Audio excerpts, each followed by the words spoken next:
We start with Dan Welch. He works as a researcher at the University of Manchester, in particular at the Sustainable Consumption Institute, so an institute that is specialized in sustainable consumption and that really works from this perspective, this practice, social practice perspective. Dan has a PhD in sociology of consumption, and he's going to introduce us. He only gets 40 minutes. He can talk for hours about this, but he only gets 40 minutes to introduce us in a perspective that's really not very well known here, and that focuses on this practices approach to consumption. Thank you. Well, I'd like to say thanks to Erik for the invitation to speak to you this evening, and thank you to the Centre for Sustainable Development for their generous offer to come over. Erik visited us in Manchester at the Sustainable Consumption Institute for a workshop on practice theory and socio-technical transitions last year. This is my first time in Ghent, and I'm hoping that there'll be many more engagements between our two research centres. So, as Erik says, I'd like to talk to you tonight about the relevance of the social practice or practice theoretical approach to sustainable consumption. My colleague at the Sustainable Consumption Institute, Professor Alan Ward, is really quite fundamental in introducing practice theory understandings, firstly to the sociology of consumption, and then also to sustainable consumption. I think it's fair to say that Alan's contribution to a very famous 2005 paper has quite revolutionised the sociology of consumption, and practice theory has come to be an important part of a wider field of the sociology of consumption, of sustainable consumption, I should say. So, the basic contention is that individual behaviour primarily takes place through the medium of socially organised nexuses of activity, practices. So I'm going to talk at some length about this idea, but I'd like to begin, however, by first of all discussing what we mean by consumption itself.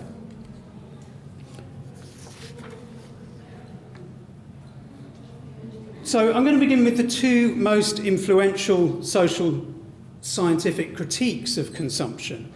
Firstly, at the start of the 20th century, Thorstein Veblen introduced the notion of conspicuous consumption. It's probably one of the most popularly successful social scientific ideas in history.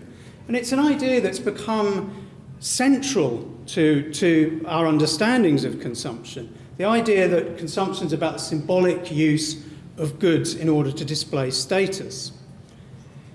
Moving on to the middle of the 20th century, the Frankfurt School introduced the critique of mass culture.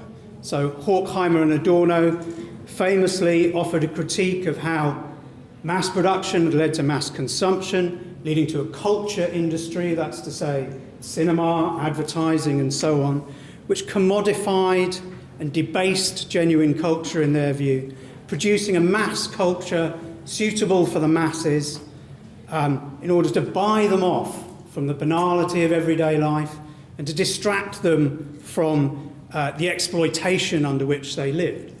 So in this view, consumption's fundamentally inauthentic, it's conformist, it's alienating. And these intellectual critiques of mass consumption have fed into popular and political understandings of consumption. They form the basis, I'd suggest, of popular criticism of consumerism. And they've fed into common understandings of what, by contrast, therefore, we might understand by sustainable consumption, in both popular and political ideas of sustainable consumption. However, it wasn't really until the 1980s and 1990s that there was any real empirical social scientific work done on consumption. And this was a sort of intellectual backlash to what had been before. So in the 1980s and 1990s, in sociology particularly, in geography and in cultural studies, we saw the development of what's generally called the cultural turn or the cultural theory approach to consumption. And cultural theory also emphasised the symbolic, the conspicuous, the communicative aspects of consumption. It focused very much on consumption's role in social communication. So that's to say we live in a consumer society, that consumption has a significant role to play in our construction of identity and so forth.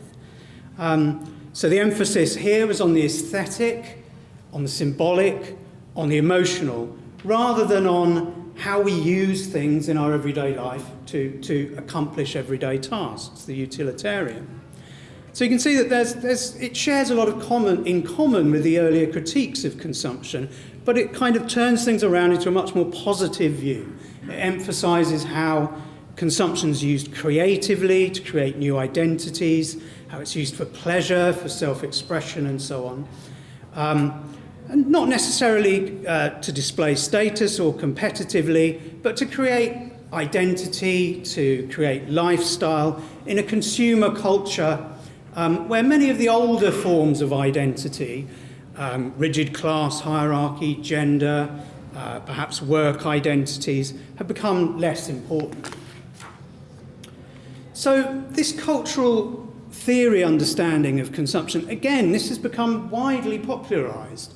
This is now quite a commonplace understanding of consumption, that we have these things called identities that we display in some way through the clothes that we wear and the music that we listen to or the styles that we buy and so forth. For my purposes, crucially, this kind of analysis of consumption is founded on an implicit model of behaviour. It's a model of the autonomous individual, and I'm sure you'll see a lot of resonances with some of the things that have been discussed in earlier evenings that Erik's just referred to. So it's a model of the sovereign consumer, that the consumer exercises freedom of choice through voluntary decisions. And thus it has a tendency to offer individualistic explanations of consumption, and it tends to focus on consumption in terms of acquisition, that's to say buying things, and consumption, I beg your pardon, communication, the symbolic use of goods. So let's turn to sustainable consumption itself. There's a widespread agreement that transport, food, housing, energy-using products account for about 3/4 of the environmental impacts in the industrialised world of consumption. So the environmentally significant impacts occur through consuming resources as part of the practices that make up everyday life. Everyday things like driving, cooking, doing the laundry, and so on. Once we start to focus on mundane consumption, on these rather boring things like boiling the kettle or doing your washing or cooking dinner, you start to get a rather different view of what this thing called consumption is. It's rather different from the kind of glamorous idea about identity and symbolic display. It's what we might actually call inconspicuous consumption. So I'd like to suggest that the key issue for sustainable consumption is the escalating levels of resource use, of energy use, tied up in the bundle of goods and services needed to live a normal life. If we just think about a very obvious example, information and communication technology, how access to the internet is increasingly needed in order to participate fully in normal life, with all of the energy requirements that entails. Our expectations of comfort, of convenience, of connectivity, of mobility seem to be constantly ratcheting up. But we can't explain this process simply through ideas of conspicuous consumption or through a critique of consumerism. The tools of cultural theory, which emphasise the symbolic aspects of consumption, are simply inadequate to understand inconspicuous forms of consumption.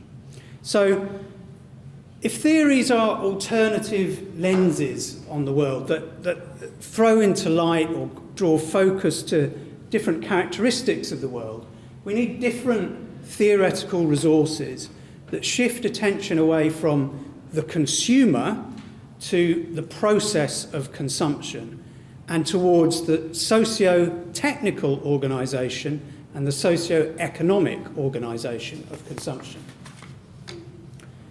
So I just want to look at this idea of the consumer in more depth. There's an underlying assumption that consumption is about autonomous individuals exercising choice, making decisions based on needs and wants, the idea of the sovereign consumer. And this reflects an incredibly widespread, implicit model of behaviour, in which the understanding is that behaviour is driven by values or attitudes or interests. And the sovereign consumer, or the autonomous individual in this model, selects from a portfolio of attitudes and values and interests and decides upon a course of action. This has been dubbed, therefore, the portfolio model of behaviour. And we find this model reflected in everyday thinking about behaviour, in academic disciplines, particularly in, just to pick on a couple, social psychology and economics. And we find it in a lot of policy approaches to issues of sustainable consumption. So theories of social practice, or practice theory, offer an alternative model of human activity, which focuses on the social organisation of consumption, its organisation through infrastructures, through institutions, conventions, norms, and so forth, understood as interlocking social practices. So from this perspective, the portfolio model of behaviour, the model of the autonomous individual, the sovereign consumer, fundamentally overestimates the role of choice and of deliberation in routine behaviour, and it fundamentally underestimates the constraint on individuals' actions by, again, in infrastructures and institutions, conventions and norms, and access to resources, whether economic, social, or cultural. So I'm going to introduce you to two characters of mine. Let's imagine a typical morning for a character that embodies this common implicit model. I've called her Portfolio. So Portfolio wakes at around 7 a.m, which is when she chooses to set her alarm on weekdays. And she decides to have a shower because she likes to feel fresh in the morning. She decides to leave the house and drive to work at 8:15 a.m. to beat the worst of the traffic. And she usually decides to leave at 5:15 p.m. for the same reason. Most days she likes to have lunch, a simple sandwich lunch at her desk, and so she drops into the sandwich shop on the way to work to pick something up. Now meet Practitia, who embodies the social practice perspective. She also wakes at 7 a.m. Her daily routine bears a strong resemblance in its general pattern to that of other daytime employees. It's part of a collective schedule determined by institutions and infrastructures, in this case normal working hours and the rush hour commute. She takes a shower, as she does every morning. I should say she's in the UK. And it's not really surprising because about 60% of UK adults take a shower every morning. She leaves the house to drive to work at 8:15 a.m. before the rush hour traffic gets too bad, and she drives home at 5:15 p.m. for the same reason. That's no surprise either. 20% of all car journeys in the UK are between 8 and 9 in the morning and 5 and 6 in the evening. And like more than half of UK office workers, she usually has a sandwich at her desk for lunch. And her usual habit is to pop into the sandwich shop on the way to work to pick something up. So what's different about their mornings? Well, it's obvious, really. Portfolio's morning is framed by an individualistic model of behaviour. She chooses and decides to do things. Except, of course, she chooses and decides to do what everybody else is doing. From the perspective of Practitia's morning routine, this model fundamentally, again, overestimates the role of choice and individual autonomy, and it underestimates the social organisation of consumption through practices. Okay, so practice theory then reframes what we understand firstly by consumption. Thus, my colleague Alan Ward put it in his well-known paper that consumption is not itself a practice, but rather it's a moment in almost every practice. So goods and services are appropriated in the pursuit of social practices. While there are some practices that people understand that they engage in something called consumption, these are by far the exception amongst practices in which consumption is a moment. We're not then primarily concerned with consumption practices, but with the practices that make up everyday life. And people consume in order to engage in practices rather than for consumption per se. Whether it's playing sport or cooking or visiting art galleries, we rarely set out to consume for consumption's sake. So whether these are domestic inconspicuous practices such as doing the laundry or showering, or more conspicuous forms of consumption, it is the pursuit of social practices in which consumption takes place. And in this model then, the consumer is completely decentered from an account of consumption. So how do we put a social practice perspective to work? It's not enough to say, okay, we can just talk about practices. We need some kind of definition of practice. We need some analytical tools with which to understand the challenge of sustainable consumption. So this is a bit technical, but I'm going to give you a brief definition of practice. Practices are sets of doings and sayings. That's to say that they're both practical activity and its representations. So this allows us to deal with both the utilitarian and the expressive aspects of consumption. And practices are always social. They're socially shared, and they're socially shared in two fundamental ways. Firstly, many practices require the participation of other people for their successful performance. Sport is an obvious example, but most practices do. Giving a lecture requires you to be here to listen to it. Equally, even those practices that might be conducted completely alone, practices are socially recognisable. Okay, we don't have to be able to perform a practice to recognise that it exists. A very useful analytical distinction that we can make is between the performance of practice and practices as entities or practices as things. That's to say that we can recognise that practices are things. They have a history. We could talk about the history of driving as a practice. And they have a trajectory. That's to say that we could look at how driving is going to develop into the future. But at the same time, practices only exist through their performance. It's only that people drive that there is this thing called driving. So a social practice perspective demands that we look beyond the tip of this iceberg, which is the performance of practice or observable behaviour, to below the surface to where we find the components that make up practice: tools, infrastructures, skills, norms, conventions, and so on.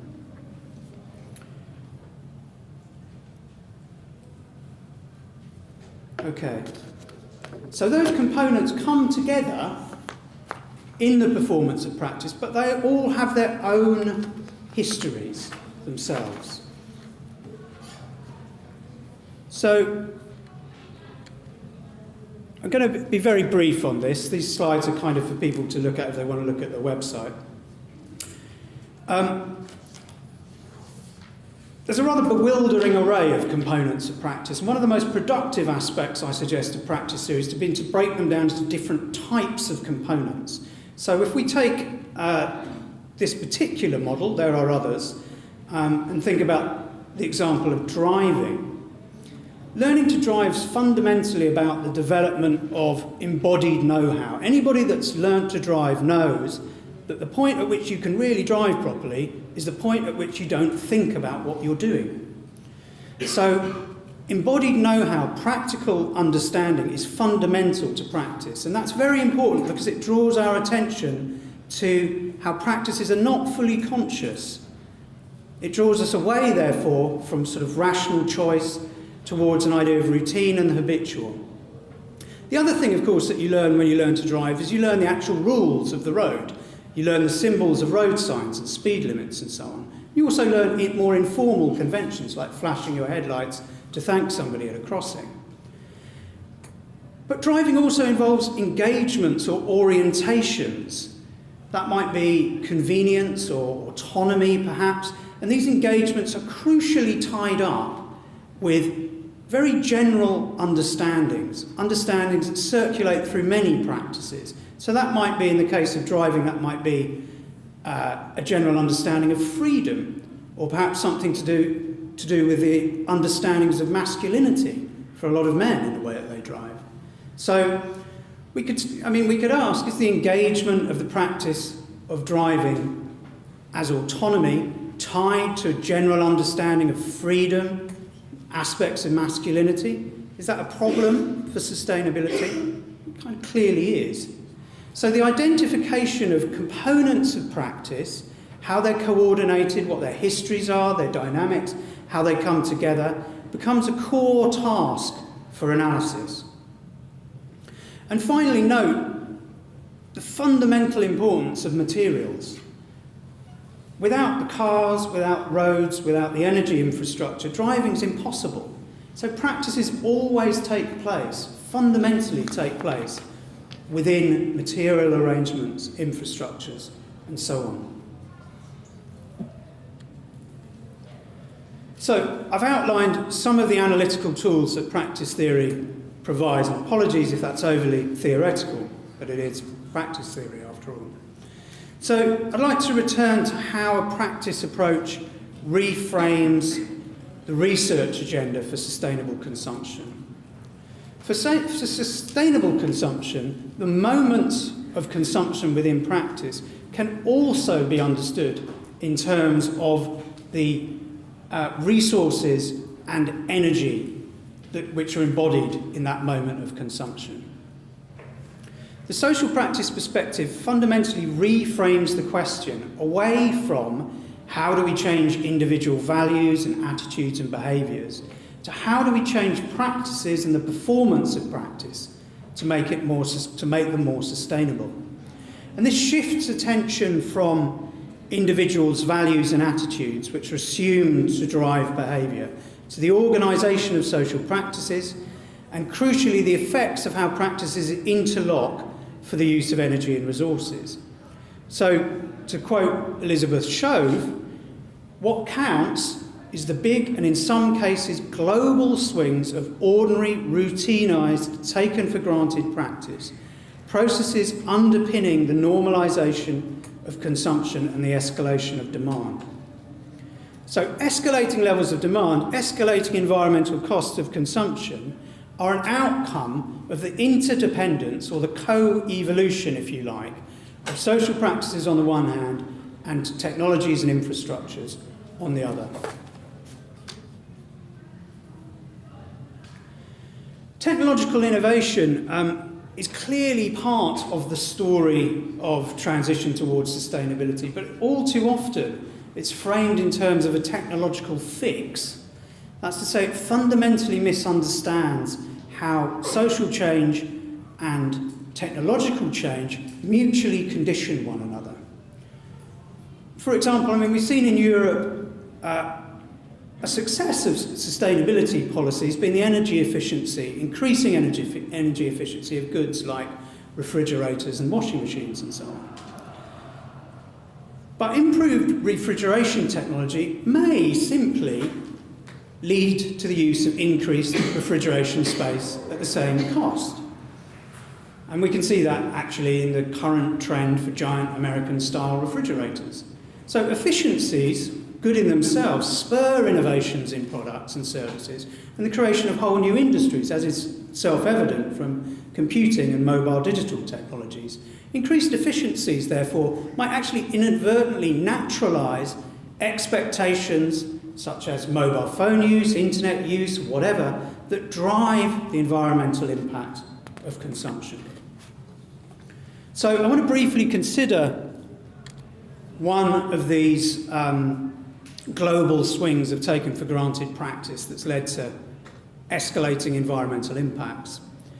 So if I'm saying that material infrastructures co-evolve with norms and conventions, it's not enough for us to just to look at the usefulness of particular goods and say, well, you know, it's useful to refrigerate things, so refrigeration spreads through society. If we want to explain why societies shift in certain directions, we have to ask different sets of questions. So in asking the question, why did the freezer become normal, we have to look at a whole set of interlocking practices that brought that about. Freezers spread through society in one generation. These are figures from the UK, from virtually no households having them to them being required for normal everyday living. And they spread through society at a point in time where women were, for the first time, routinely entering the workforce. Freezers began, originally they were used to freeze seasonal gluts of vegetables and fruits and so on. But they quickly became the way in which working mothers freezed meals for the family so that the family could eat the meals during the week. A frozen food market then developed through supermarkets, and supermarkets came to dominate food provision. So the new frozen food products depend upon freezers for their use. And we end up where we are now, where freezers are part of everyday life and part of normal domestic practice. So a practice approach analyses this trend in terms of interlocking dynamics of work practices, retail practices, and domestic practices that evolve together with technical change to produce normal life, a changing normal life. Okay, so what I'm arguing is that the logic of models of behaviour leads to a particular framing of problems, and many policy interventions in sustainable consumption are framed by this implicit model of behaviour which I've identified as the portfolio model. My colleague Dale Southerton conducted a review of 30 policy interventions for sustainable consumption worldwide and found that the vast majority were framed in terms of the portfolio model. They sought to change behaviour of autonomous consumers by providing economic incentives, providing information, or by seeking to reframe attitudes or remove barriers. So the portfolio model assumes that changing behaviour presupposes changing the things that drive it, attitudes and values, or removing the barriers that block the motive force of attitudes and values.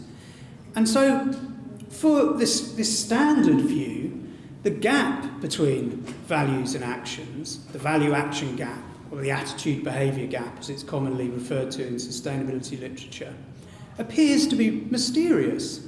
Why people profess environmental values but engage in environmentally damaging behaviour. From the practice perspective, this perceived gap is largely simply a failure of the portfolio model to explain human activity. So practice theory doesn't deny that values and attitudes affect behaviour, but it challenges this implicit model that behaviour is driven by values and attitudes as the paradigm for human activity. So one study, for example, found that the more people care about the environment, the more they drive. Okay? I mean, clearly, this is not a causal relationship. It's a correlation between environmental awareness and affluence.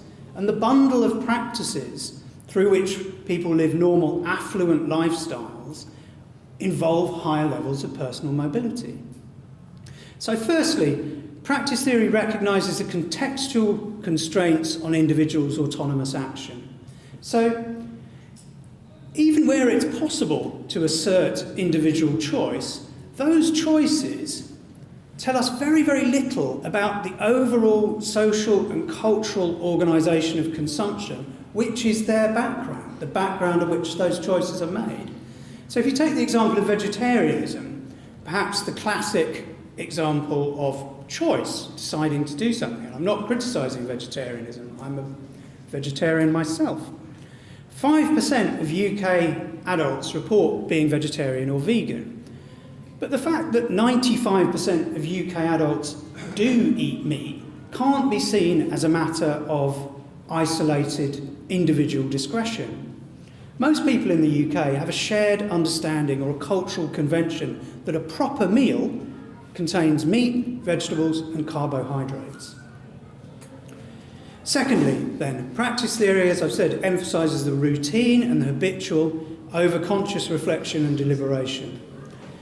And thirdly, recognising that practices have their own form of organisation, it asks us to look at the way in which practices themselves enjoin or organise attitudes, values, norms, even perhaps desires and emotions.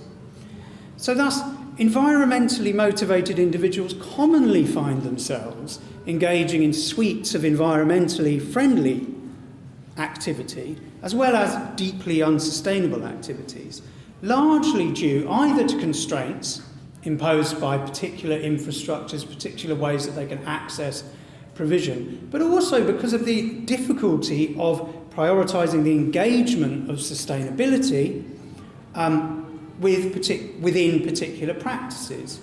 For example, maintaining family relations often involves air travel. So, what are the implications of all this for policy? Framing complex issues of sustainable consumption in terms of individuals' behaviours, I would suggest, misrepresents the social organisation of consumption, and it obscures systemic issues. So we need to look to the dynamics of social practices for explanations of escalating environmental impact of everyday life and for opportunities for intervention. So practice theory offers us novel topics of analysis and novel targets for intervention, such as how practices interlock with one another, such as shopping and driving, for example, or how practices are socially synchronised, such as the rush hour commute or meal times, and what implications that may have for sustainability. So, interventions should address the social and material contexts of practices. And again, the study that Dale Southerton and colleagues did of those 30 interventions found, perhaps unsurprisingly, that where those interventions addressed the social and material contexts of the behaviour in question, they were most successful. But another way of saying that is that they addressed as full a range of components of practice as possible. We do need to acknowledge, however, that we have very, very little understanding of the sustainability implications of the kind of interactions that I'm talking about. We just don't have the data. We have data on products and we have data on individual behaviours. So we require a new evidence base, which is no small ask. So recognising the complexity of social practices suggests a certain modesty in terms of policy. It militates against technocratic approaches. The complex interconnections between practices suggests that prediction of interventions is hard at best, if possible, and that it's not easy to model processes of change by any means. Social practices continually follow their own trajectories of change. And because of that, they represent moving targets. And that suggests a reflexive and responsive approach to policy. So I just want to finish up then by talking about consumption in a systemic practice perspective to lead on to Sylvia's talk. So in the light of practice theory, we can't think about consumption becoming more sustainable in isolation from other kinds of practices, especially economic practices. So this demands a much more ambitious approach, which addresses the socio-technical and the socio-economic organisation of practices. It's been suggested that there are two fundamental approaches to the issue of sustainable consumption, the academic study of sustainable consumption. The first is to work within the dichotomy of production and consumption. And the second is to challenge that dichotomy. And developments in theory, in the conceptual frameworks of sustainable consumption and production, have navigated between these two options. So Princeton, again, whilst acknowledging that both have their limitations, suggests a definition of consumption as material provisioning, which gets away from that traditional dichotomy, and that's to treat all resource use, even resource use within production, as consumption. So that's to say, consumption is the using up of materials and energy in purposive human activity. So that's one approach, and you can see that if we think of consumption as a moment in practices, consumption could be viewed in that light, productively. I would suggest, however, that we maintain consumption as a specific category of analysis, that we distinguish it from production, and that through acknowledging its partial autonomy, this allows us to talk about dynamics specific to consumption and to place consumption within a wider economic context. So both of these approaches have their own limitations and advantages. But another way to approach consumption, proposed by Mark Harvey, is to view consumption as always part of wider economic configurations or systems, in which consumption is one of four processes, the others being production, exchange, and distribution. To quote Mark then, in this view, consumption is both a process in its own right and relationally the process that ends and initiates the cycle of production, distribution, and exchange. So in that sense, consumption ensures the reproduction of the economic cycle, the economic configuration. And consumption norms and routines, therefore, are crucial to the formation of economies. Okay, I'm just going to conclude, summarise by way of conclusion. So, practice theory, I've suggested, challenges this individual and voluntaristic portfolio model of behaviour, which is implicit in mainstream commonplace understandings of consumption. We find it in a lot of academic discourse, we find it in political discourse, we find it in policy around sustainable consumption. And I would argue that practice theory offers us a more robust account of human activity and of how social change comes about, which is pertinent to sustainable consumption. So it offers us a model of human activity that focuses on the social organisation of consumption through infrastructures and institutions, conventions and norms, understood as interlocking social practices. It shifts attention away from the consumer as an individual to the process of consumption and to the socio-technical and the socio-economic organisation of consumption. It reframes the question for sustainable consumption away from how do we change individuals' values or attitudes or behaviours to how do we change practices and their performances to make them more sustainable. And I would suggest that a practice theoretical perspective demands that we take a systemic view of consumption and see consumption as part of wider configurations of practice. Thank you.